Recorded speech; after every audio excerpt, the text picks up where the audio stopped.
இந்நிகழ்ச்சியை வரவேற்புரையாற்றுமாறு திருவாளர் தக்கோலம் ஐயா அவர்களை அழைக்கிறோம்.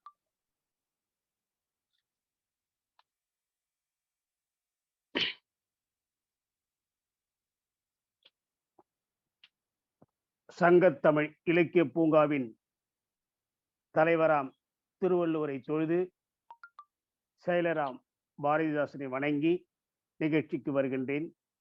சங்கத்தமிழ் இலக்கிய பூங்காவின் ஒருங்கிணைப்பாளர் உள்ளிட்ட அனைவருக்கும் என் வணக்கத்தை தெரிவித்துக் கொள்கின்றேன்.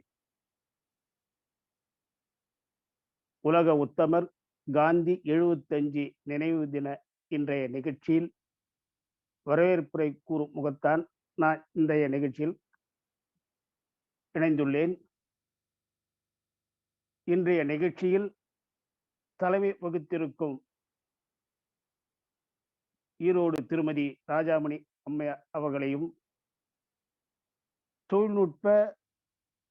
தொடர்ந்து தொழில்நுட்பத்தால் தமது உரிய செயல்களை செய்து கொண்டிருக்கின்ற திருமதி சிவகாமி சண்முக சுந்தரம் அவர்களையும், காந்தி வணக்க பாடலை பாடிய மயிலாடுதுறையிலிருந்து திருமதி ரா விஜயா அம்மையார் அவர்களையும், பொழிச்சலூரிலிருந்து திருமதி கே கற்பகம் அம்மையார் அவர்களையும், திருமதி மஞ்சுளா அவர்களையும், நாகம்மாள் நீலகாந்தன் அவர்களையும், அரங்கநாயகி கண்ணன் அம்மையார் அவர்களையும், பன்னுருட்டியிலிருந்து செல்வகுமாரவேல் அவர்களையும் வருக வருகவன வரவேற்கின்றேன்.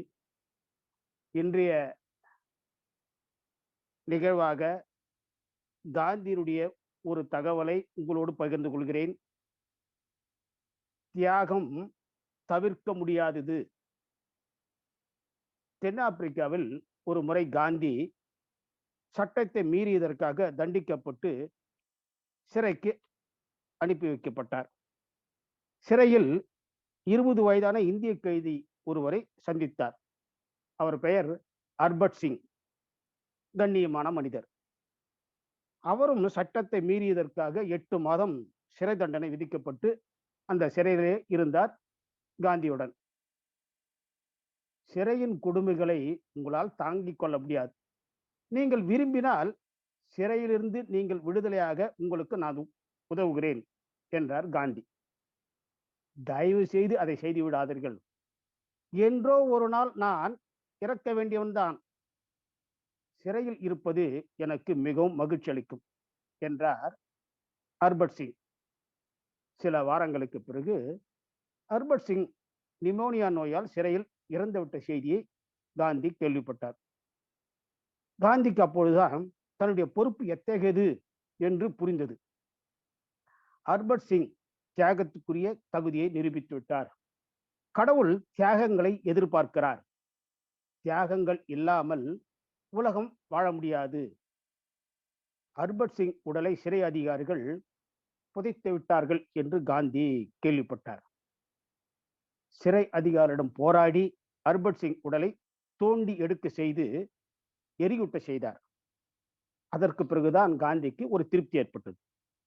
மனித உடல் எரிக்கப்படுவதை ஒரு யாகம் என்று கருதினார் மகாத்மா காந்தி. அதிலேயும் ஒரு தியாகியின் உடல் எரிக்கப்படும் போது சுற்றியுள்ள பகுதி அனைத்தும் அதனால் புனிதம் அடைகிறது என்று காந்தி நம்பினார். வாய்ப்பளித்த நன்றி, வணக்கம். தக்கோலம் என் ஜலநாதன், உத்திரமேர். மிகுந்த நன்றி ஐயா. வரவேற்புரையை ஒரு வாழ்த்துறையாக, காந்தியை போற்றும் முறையாக பேசிய தமிழ் பணிச்செம்மல் தக்கோலம் ஜலநாதன் ஐயா அவர்களுக்கு நன்றி. இன்றைய